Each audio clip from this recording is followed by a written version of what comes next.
Wow. Hey, much love and respect. Pura vida, mi gente. How are you guys doing? Thanks for tuning in. Appreciate you guys making the time to be here. And once again, we're going to get into our ancient giants of America research. Going back into this book right here, Discovering Ancient America, Ancient America's Lost Giants. And this is by Saviant Hayes, or Saviant Hayes. Sorry if I mispronounced the name. Make sure to get the book. If you like this, purchase it, support the author. Fair use. Trying to do a little review here. We're going to go to chapter 3 of this book. We go to chapter 3 again, Coronado and the Giants of the West. Okay, so we're talking about Coronado's expedition in the, southwest and western U.S. We're going to see what he encountered. Let's see what they got to say, It says here, it was a journey full of conquest, wonder, adventure, danger, and heartbreak. It was a journey inspired by tales of lost cities of gold. Cities once ruled by a race of giants in times immemorial, and tales that inspired more than 300 conquistadors, 1,100 American Indian allies, and more than 1,000 animals to embark on an epic journey across hot, arid deserts and rugged mountains. Wow. So this is something we don't really think about when we talk about expeditions. How many other people are involved? How much equipment is needed? 300 conquistadors and 1,100 American Indians and thousands of animals. Listen, how they got to make sure, this is a lot of stuff to make sure, to maintain and everything. Wow. On these journeys, on these deserts and stuff, right? You guys know the U.S. deserts and the mountains. So it is pretty rugged mountains. So as the tales inspired the man who led them, a 30-year-old Spanish playboy by the name of Francisco Vasquez de Coronado. So he was a Spanish playboy, huh?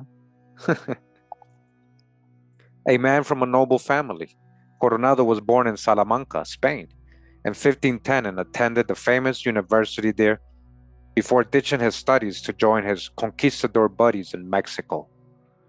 While in Mexico, Coronado married a wealthy woman who was able to secure him a high-ranking position in the Spanish army.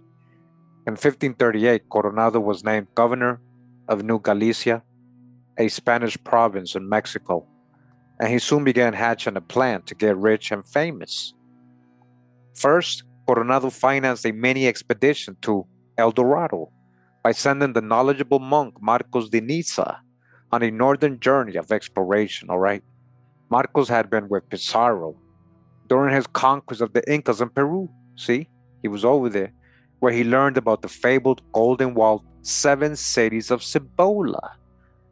So he learned about Cibola while he was in Peru, imagine that. More commonly known as El Dorado, but we had our own Cibola right here in North America. 7 cities, huh? Cibola, Promised Land, more commonly known as El Dorado. After finding gold in Peru but failing to locate El Dorado, de Niza learned that the legendary source of Incan gold was in a land much farther north of South America. Figuring that it was somewhere in Mexico, the monk followed the trail to the Spanish-ruled Mexican province of New Galicia, where he acquired the final bits of information regarding the location of the city. After dazzling Coronado with his tale, de Niza was sent out to find the city with some Indian guides and the black freeman, Estevanico. The so-called black freeman. So see, this is the thing. We got dodge the hijack.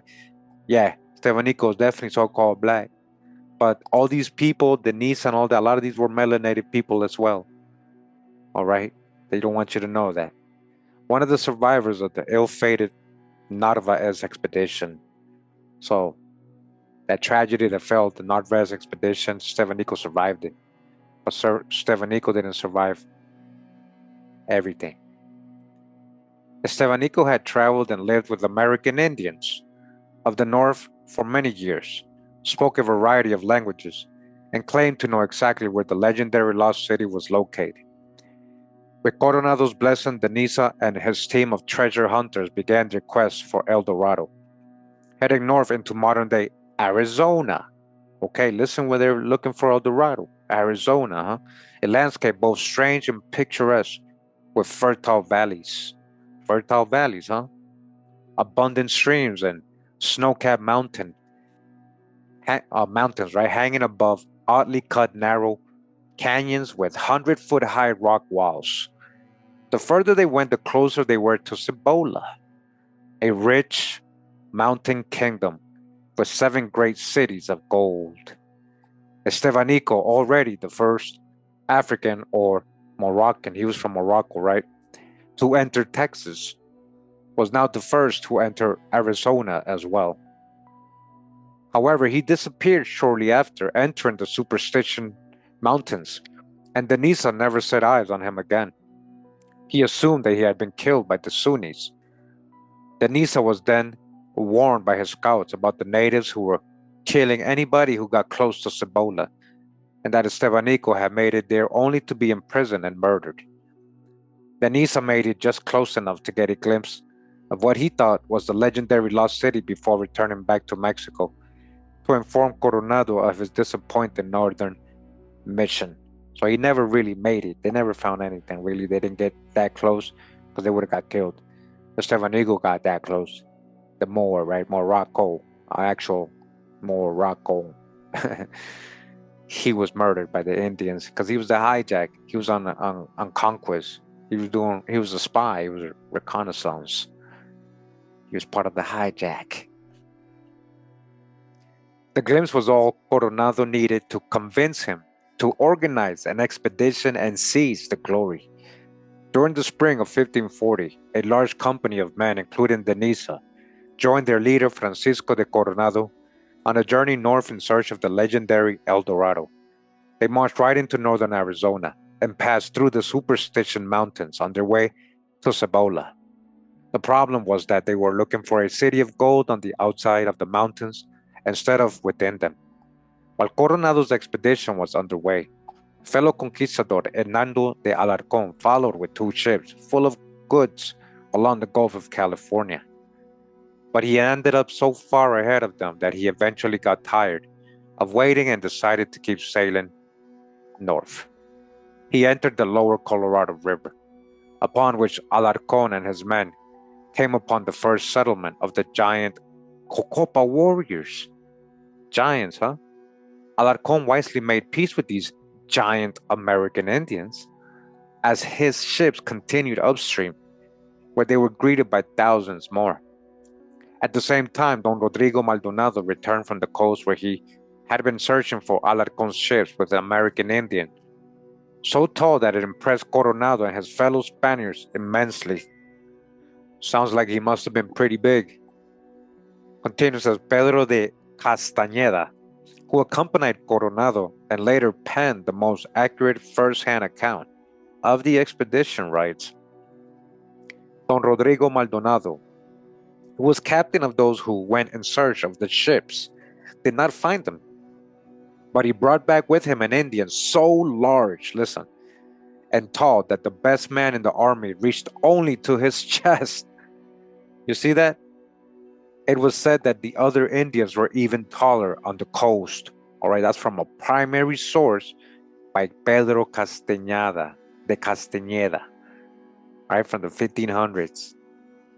He wrote that the tallest Spaniard that was with them could only reach to his chest. That's how tall he was to them. And that the other ones were even taller. Imagine that.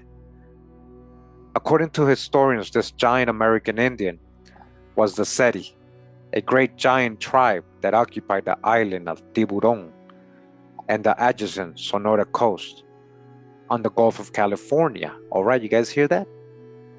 In the meantime, Coronado was marching into New Mexico while Captain Melchor Diaz, who was still trying to establish contact with Alarcón, when he came across more tribes of giant American Indians.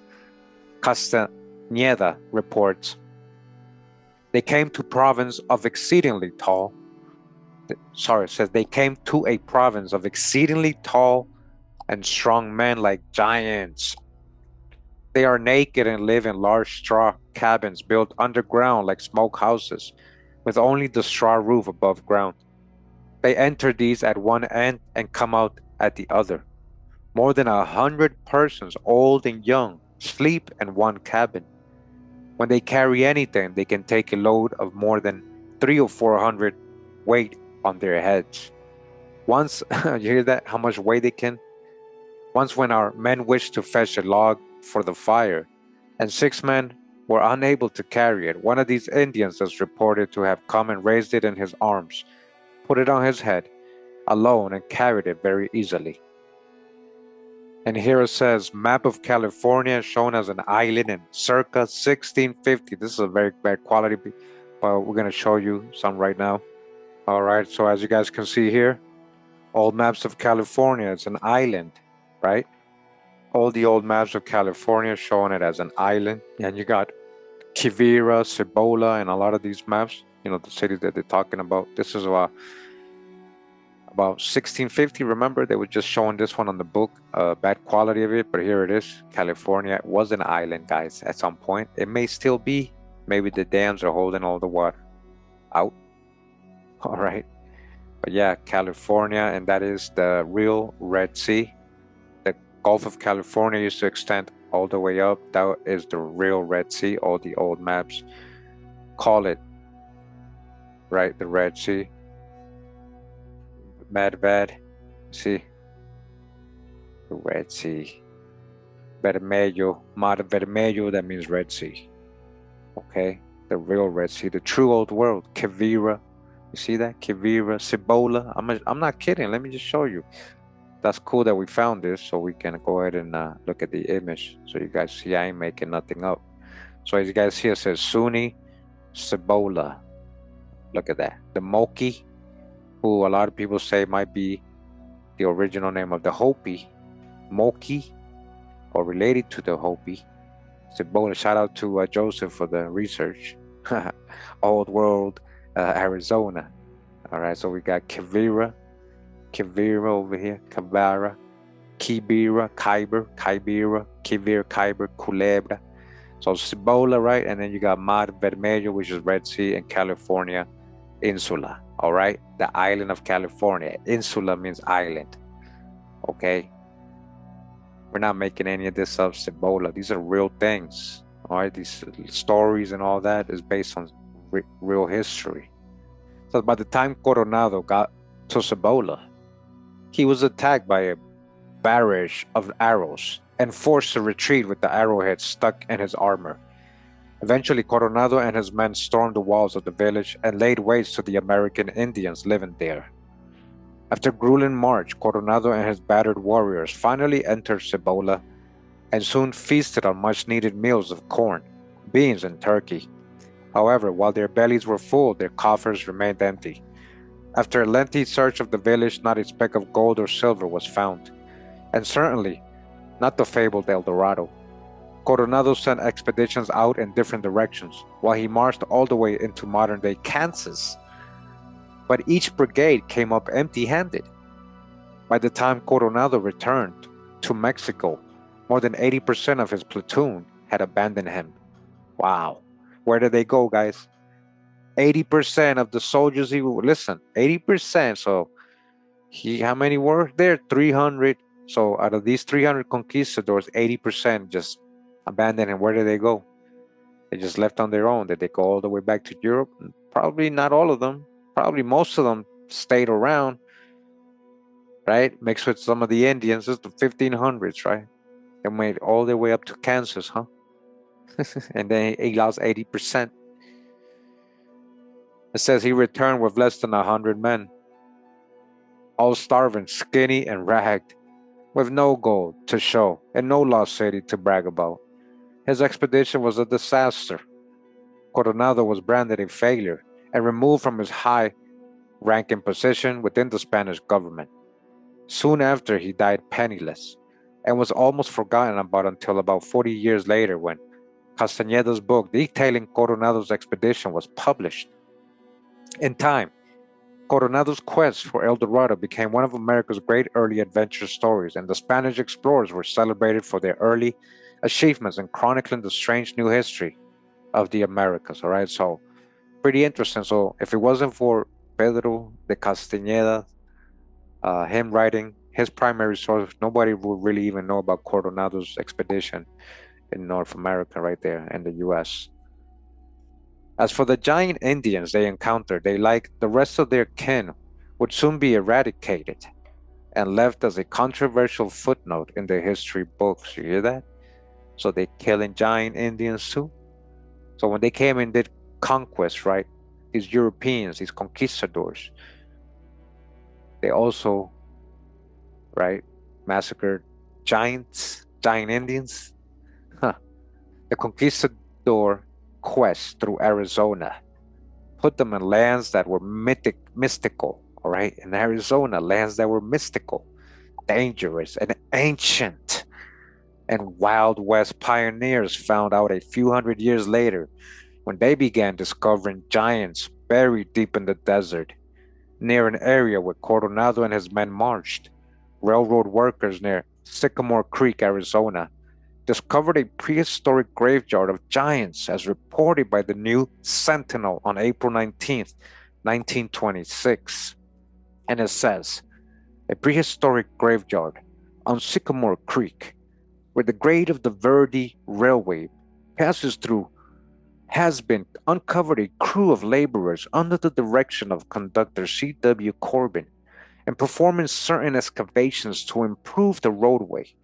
There has thus been revealed a very interesting situation that prevailed at some time or another in the physical makeup of a race is reflected in the massive remains that have been recovered and which are indisputable of a giant type of humanity that is bewildering to those of this generation. The skull of a human is in the possession of Mr. Corbin, together with a portion of the frame that would indicate one who in life must have attained a height of at least 8 feet tall.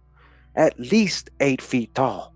The bones of the legs likewise are of greater length and heavier than any today.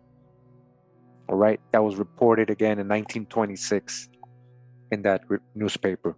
That's what they found, 8-footers, right? Matching all the other research, all the other reports we know about, right? We've done so much uncovering of all these reports of ancient giant skeleton bones being found and dug up all over the Americas, especially in North America. In 1911, the weekly journal Miner reported on a giant discovery a few ranchers made when attempting to dig a well in Prescott, Arizona.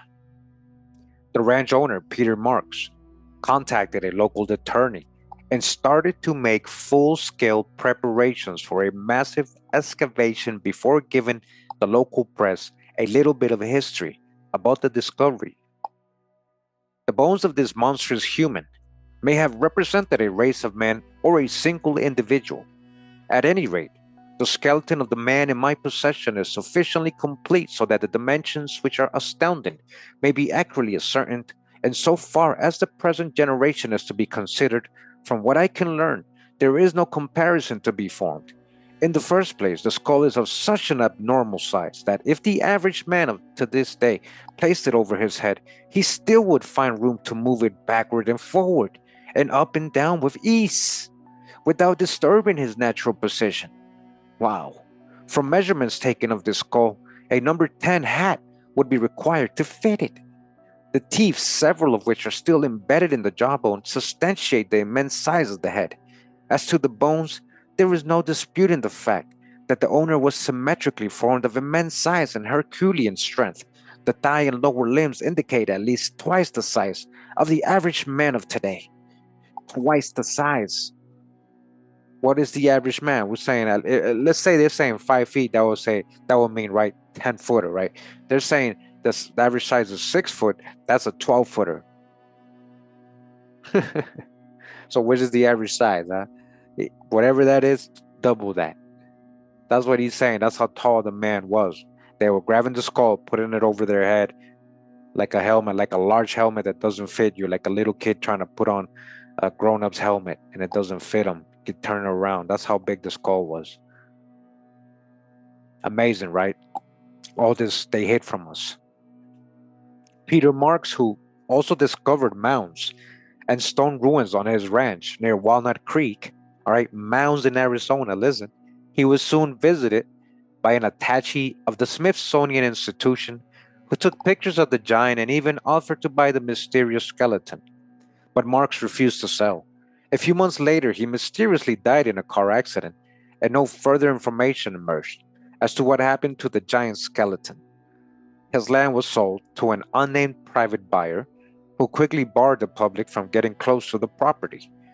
In Arizona, near the Conquistador Traverse Hills of the Superstition Mountains, a giant skeleton was discovered along the foot of the Gila River. The April 19, 1915 edition of the El Paso Herald reports, okay? This is from, again, 1915, right? The skeleton of a giant fully 8 feet tall has been found near Silver City, said H.E. Davis. The thigh bone of this ancient inhabitant of the Southwest measures 2 inches more than the ordinary man and must have been a giant of great strength. The jawbone is large enough to fit over the jaw of an ordinary man. A peculiarity of the forehead is that it recedes from the eyes like that of an ape. The similarity is still further found in the sharp bones under the eyes. The skeleton was found encased in baked mud, indicating that encasing the corpse in mud and baking it was the mode of embalming. Near the skeleton was found a stone weighing 12 pounds, which, judging from its shape, must have been a club. The wooden handle has rotted away, but there are marks on the stone that indicate that it had been bound to a wooden handle with thongs. It is rather peculiar that less than 30 miles from where this skeleton was found and located on the Gila River are the former houses of a tribe of small cliff dwellers. The existence of these two races so near together forms an interesting topic. A prehistoric petroglyph image of a giant can be seen on the stone walls of the Rock Art Canyon Ranch in Winslow, Arizona. All right, and so this is the petroglyph. So this is the image right here, so you guys can take a look at it. So look how, I don't know if that's what he's gonna say, but I do see like is that a child or a smaller human or maybe a deer? And look how big this person is. So are we looking at a giant? Is that what they're gonna tell us? But this is a better quality right here. Again, this is in Winslow, Arizona. The petroglyphs there. Okay. All right, that's a bad quality right there. That says a giant on rock art at Canyon Ranch. All right, so that's what it was. I never noticed, but yeah, that was a giant. He's holding a deer and a other person in both hands. Right? He's using both hands. This means that giants were standing on the corner log before Glen Frey and the Eagles. In neighboring New Mexico, a graveyard of giants was unearthed in the winter of 1902. The finding of this ancient giant burial ground caused a sensation in the press as the New York Times reported. Okay, so here we go. 1902 New York Times report. It says here, owing to the discovery of the remains of a race of giants in Guadalupe, New Mexico, antiquarians and archaeologists are preparing an expedition further to explore that region.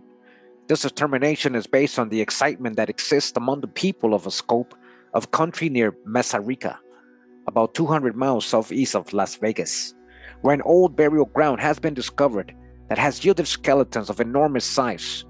Luciana Quintana, at whose ranch the ancient burial plot is located, discovered 2 stones that bore curious inscriptions, and beneath these were found in shallow excavations the bones of a frame that could not have been less than 12 feet in length. All right, 12 feet in length. The man who opened the grave said the forearm was 4 feet long and that in a well-preserved jaw, the lower teeth ranged from the size of a hickory nut to that of the largest walnut in size. The chest of the being is reported as having a circumference of 7 feet. Quintana, who has uncovered many other burial places, expresses the opinion that perhaps thousands of skeletons of a race of giants long extinct will be found. This supposition is based on the traditions handed down from the early Spanish invasions that have detailed knowledge of the existence of a race of giants that inhabited the plains of what is now eastern New Mexico. Indian legends and carvings also in the same section indicate the existence of such a race. All right, so that was from the New York Times. You know, they're talking about a 12-footer, right? That's big, 12-foot giant. Says more reports of this exciting discovery followed, like this from the Albuquerque Daily Citizen in their January 27th, 1902 issue. Don Gregorio and Marcelino Martinez have gone down to El Nervo. They will go out to the Mesa Rico and endeavor to buy the skeleton of the human giant which was last week unearthed by Luciano Quintana. The giant would pay it if brought here. The giant would pay if brought here. The Smithsonian people would be proud of a giant of the dimensions of this one. A leg is well preserved. It is 8 feet in length. The skeletons will be on exhibition in the courtyard, and anthropologists are especially invited to examine it. All right, so that's the report. 1902, we got an 8-footer. They're trying to get the Smithsonian involved, and you already know, most likely they did. So that's why we don't know about any of these. The Smithsonian, known to cover up all this stuff, all these bones, right? But Luciano Quintana supposedly wired together the giant skeleton and brought it to Las Vegas in the hopes of having it examined and exhibited. However, this is where the trail runs cold and nothing more is ever said about Quintana's giant skeleton. In the Mormon lands of Utah, ancient giants were also reportedly discovered, although some were alleged to have been made up to validate stories contained in their religion's holy book of Mormon. It was a book written in the 1840s that was partly inspired by ancient giants and the mysterious mound builders. One of the allegedly fabricated stories was that of Brewer's Cave. In 1955, this cave was supposedly discovered by John Brewer in Monte. According to Brewer, he was led by an ancient stone stairway into a cave that housed a tomb of a large coffins containing the mummified remains of an ancient giant race. He also found boxes with metal plates carved with unknown text inside them. These artifacts were later proven to be fakes, and no photos exist of the giants or their tombs. Besides showing the cave to his anthropologist friend, Dr. Robert Heinerman, PhD, who swore to its existence, Brewer never showed anyone else the cave full of mummified giant warriors.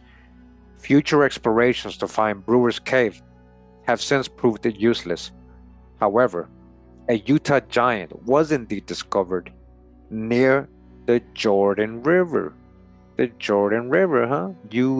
Utah, Jordan River, south of Salt Lake City, Salt Lake or Dead Sea, Salt Lake, Dead Sea, Jordan River, as reported by the New York Sun. So in 1891, listen, this was reported all the way in 1891, August 27, Salt Lake City. They found this near the River Jordan, the original River Jordan. Yeah, the original. True Holy Land. It says here, what did they find in the true ancient Jordan River? In 1891, it was reported. The gigantic skeleton of a man, measuring 8 feet 6 inches in height, was found near Jordan River just outside Salt Lake City last week. The find was made by a workman who was digging an irrigation ditch. The skull was uncovered at a depth of 8 feet from the surface of the ground, and the skeleton was standing bolt upright. The workman had to dig down 9 feet in order to exhume it. The bones were much decayed and crumbled at the slightest touch. They were put together with great care, and the skeleton was found to measure 8 feet 6 inches in height. The skull measured 11 inches in diameter and the feet 19 inches long. A copper chain, to which was attached 3 medallions covered with curious hieroglyphics, was found around the neck of the skeleton, and near it were found a stone hammer, some pieces of pottery, an arrowhead, and some copper medals. Archaeologists believe that the original owner of the skeleton belonged to the race of mound builders. All right, that's what they're reporting in 1891, guys. almost a 9 footer here. Wow. It says it's interesting that this particular giant was buried with a copper chain inscribed with unknown hieroglyphics. Was he a member of that ancient red-headed race of giants? Or perhaps one of their forefathers from the pre-Diluvian world? Why? Why are you conjecturing? He could have had black hair. In Blythe, California, a dusty town near Arizona border, there is a set of amazing geoglyphs on the desert floor, known as America's Nazca Lines. Okay, America's Nazca Lines. You guys know about this? In Blythe, California, on the border of Arizona. These Blythe intaglios were discovered on November 12, 1931, by Army Air Corps pilot George A. Palmer, who was flying from the Hoover Dam on his way to Los Angeles. Palmer wrote about the imagery of the geoglyphs, saying, "Near two of the human shapes are figures of serpents and four-legged animals with long tails. One giant, or god, appears just to have stepped out of a large dance ring." Okay? Palmer refers to the image of the giant, and when looked upon from the air and compared to the other surrounding glyphs, it's absolutely certain that whomever made this intaglio meant to emphasize the human's giant stature. Although they are unable to be dated, and no records exist of any relatable mythology in the local tribes, historians connect their origins with whomever left the nearby rock art, which is around 2,000 years old. California's Southlands are home to some amazing mysteries, including that of a lost city of ancient giants deep in the heart of Death Valley. In the fall of 1947, Howard E. Hill of Los Angeles stood before the city's transportation club and told a sensational tale about a doctor's discovery of a series of intricate tunnels below Death Valley. All right, listen, guys, tunnels below Death Valley. But this tunnel system in the heart of the Panamint Mountains was special. It was home to several skeletons of gigantic 9 foot tall men, 9 footers. They found skeletons there buried of men who were 9 feet tall. Okay? Death Valley. Hill's audience was stunned silent as he continued to talk about these giants who were clothed in garments made from the skins of unknown animals. Hill then described the discovery of a ritual hall with strange weapons inscribed with mysterious hieroglyphics, and how some areas of the hall were even lined with the bones of ancient saber-toothed tigers and baby mammoths. Hill believed that this underground tunnel kingdom ran an estimated 180 square miles, extended from Death Valley all the way up into the flaming bowels of southern Nevada. You guys hear this? However, not one professional archaeologist showed up to investigate Hill's claims, and the story of Death Valley giants died a mysterious death. So too did the discoverers of the cave. Uh-oh. Listen, as Hill and his two exploring partners vanished after attempting to return to the mysterious underground city of giants. You see that? Uh-oh, guys. Conspiracy here. Did they get them so they can be silenced? What happened to them? How did they disappear? Why did they just disappear? Wow. Although inhospitable now, the Death Valley area was once teeming with water.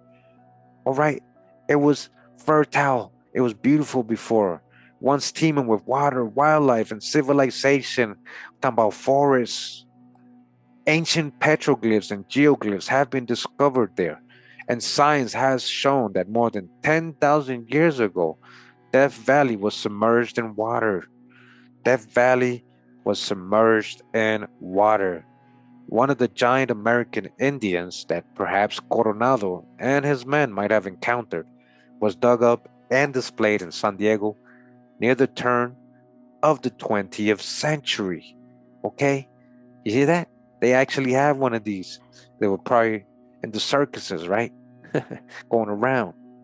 It says here, biggest giant ever known, 9 feet high, and probably a California Indian.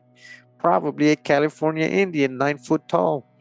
says the corpse of the biggest man that ever lived has been dug up near San Diego, California.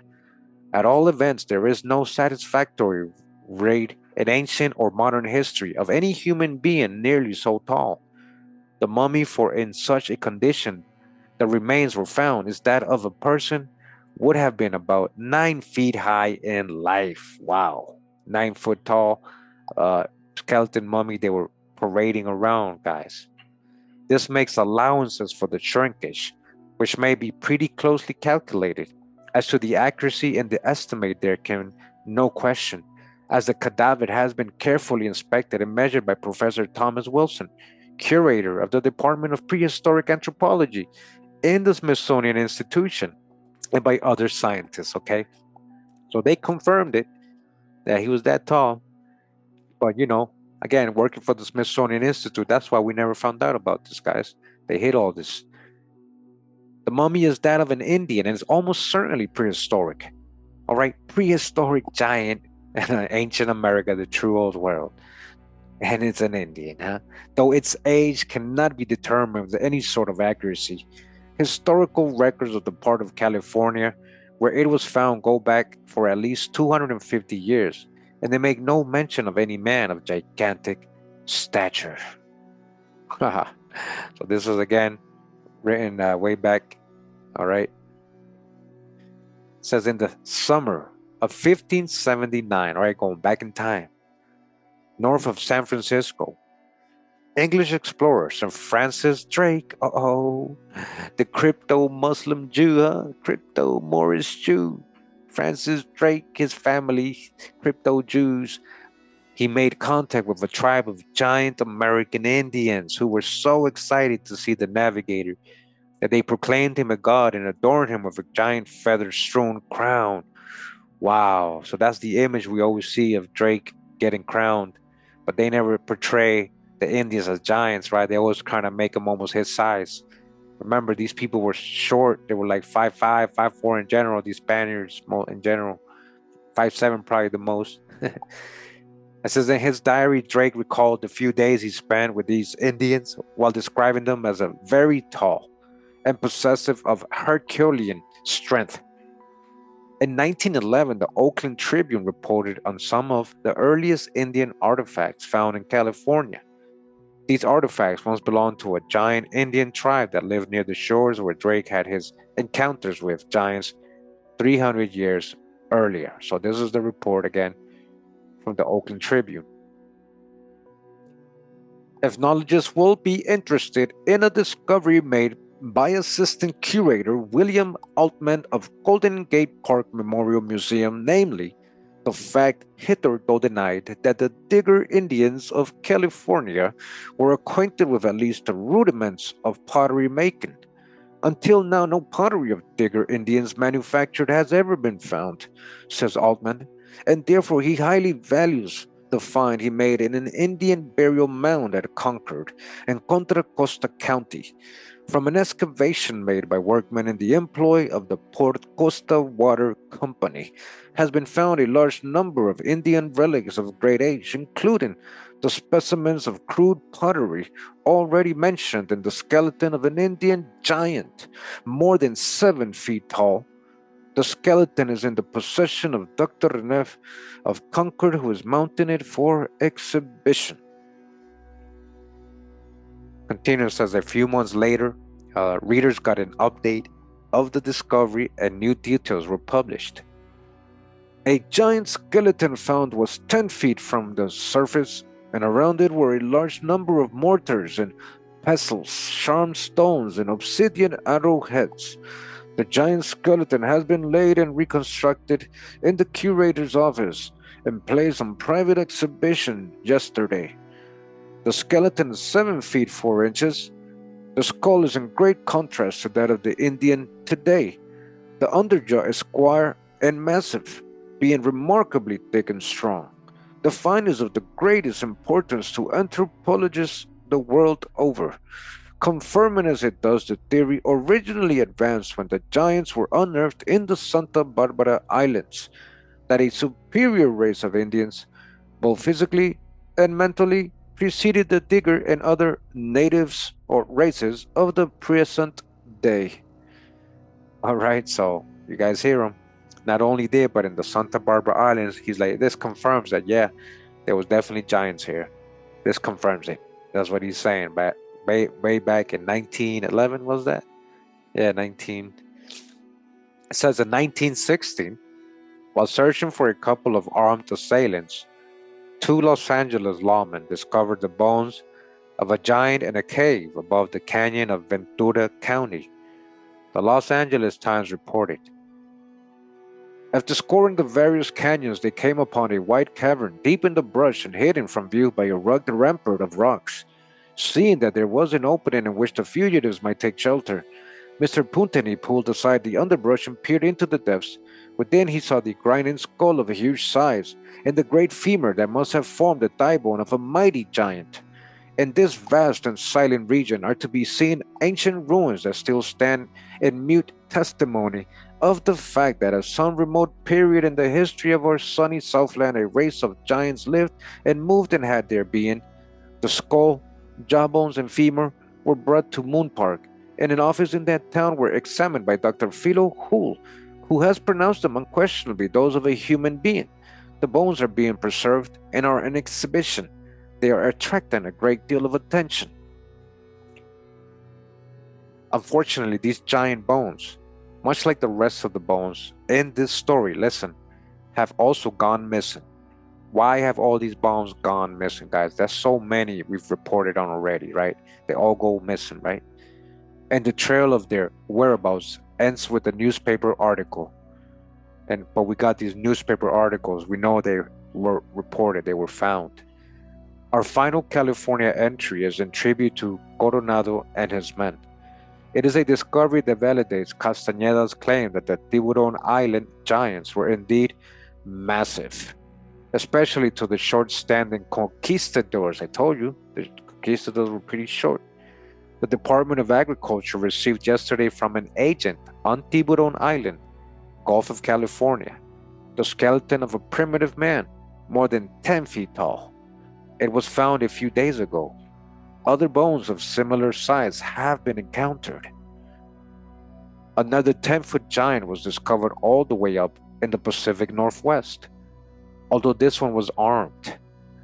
A cave in Boise, Idaho, caused a worldwide sensation in 1910 when it produced a giant skeleton that defied explanation. Wow, in Idaho, right? Everywhere. Guys, see now, everywhere, every state in North America, in the United States, every state. A hunting party searching for elk deep in southern Idaho found themselves in an unexplored cave system where they came across the bones of a giant ancient hunter. Next to the giant was a large, rusty, ancient flintlock rifle. What? A flintlock rifle that the discoverers estimated to weigh around 30 pounds. In 1910, the Sunday Oregonian reported, "The skull of this giant is twice as large as that of the average man today. The large limb bones indicate that he must have been a man of great physical power. The skeleton is well preserved and was found upon the surface of the ground far back in the chambers of the cave, stretched out at full length. Close by was the barrel of the rusty rifle, which of peculiar make unknown to those familiar with firearms. No reasonable theory can be advanced by the discovery as to how the skeleton happened to be in the cave." So this is really, really, really strange, right, guys? Like, what are they talking about? What do you mean an ancient giant with a rifle? What do you mean he had a rifle and you can't determine what type of rifle it is? And we're talking about people who are experts in firearms. So what is this? What are we talking about here? This is an ancient technology? This is a giant with an actual ancient rifle weapon? Or what they calling a rifle? It could be something else. A lightsaber? Anything else, right? Could be they calling it a rifle. What could it be? Imagine. Who are they talking about here? Interesting, right? In 1912, workmen in Ellensburg, Washington, were dynamiting for excavations when they unearthed the skeleton of a primitive man deep within the glacial drift rock strata, the Yakima Herald reported on it, okay? 1912 in Washington State. It says Ellensburg, May 11. The skeletons were found 20 feet beneath the surface of the hill. The graves apparently haven't been tunneled into the hillside.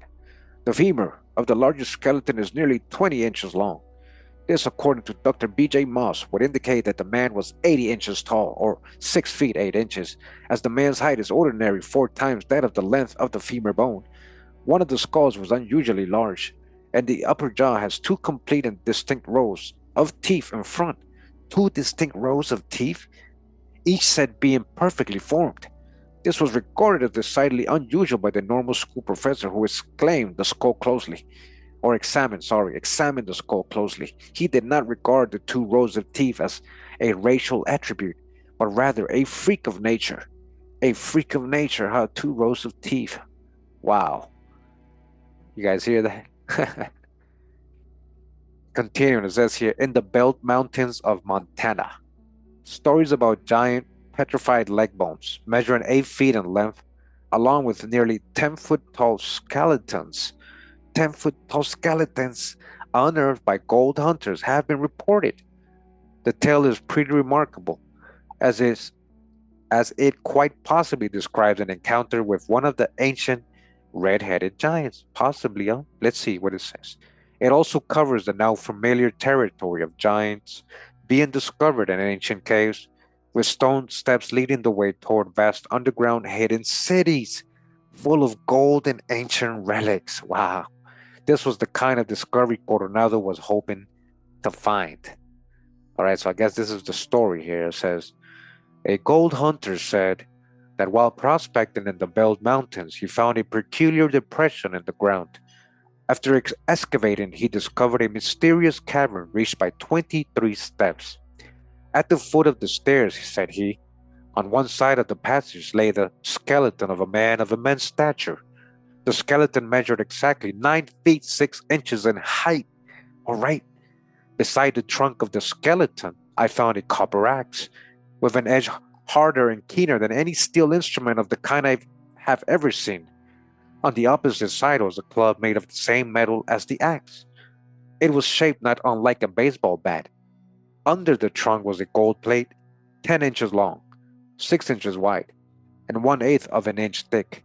It was covered with strange devices. Oh, so what do they mean, strange devices? Come on, man. Come on, don't leave us like that. What you mean? Come on, man. So a 9-footer, almost 10 foot is 9 foot 6 inches, right? Like half, 9.5. So it says no further details were published about this amazing discovery, and the whereabouts of this ancient cave is unknown. More giant discoveries were made near Pelican Lake, Wisconsin, when 2 tourists decided to excavate a mound for no other reason than sheer curiosity. After acquiring shovels, the pair began digging down a depth of about 5 feet. They were surprised to find the bones of a giant, 8-foot giant protruding through the earth. Buried with the bones were numerous copper weapons and trinkets, along with a necklace made from the tusk of some prehistoric animal. The mighty skeleton was no doubt one of the giants that once roamed the Midwest thousands of years ago. Legends of these ancient giants have been passed down in the mythologies of the Native Americans for hundreds of years. However, these native histories are in danger of becoming just as extinct as the giants they talk about. Wow. So that's it. So I guess that's the end of this chapter, guys. We just, do a little quick reading, quick review of this book and the Coronado expedition and some of these discoveries in the Southwest and Western U.S. We got a lot more that we're going to report on in these areas because, we're reading so many different books regarding the ancient giants of America. We're not even done with the other books. So much so many reports of these giants all over the North Americas that we have talked about. We have shown that this ain't nothing different here. Again, this is the book Discovering Ancient America, Ancient America's Lost Giants by Shavant Hayes. All right, Shavant Hayes, North America, land of the giants, all right? The true promised land, the true biblical lands, the true old world. Of course, there's giants over here. Much love and respect. Pura vida, mi gente. Hawa.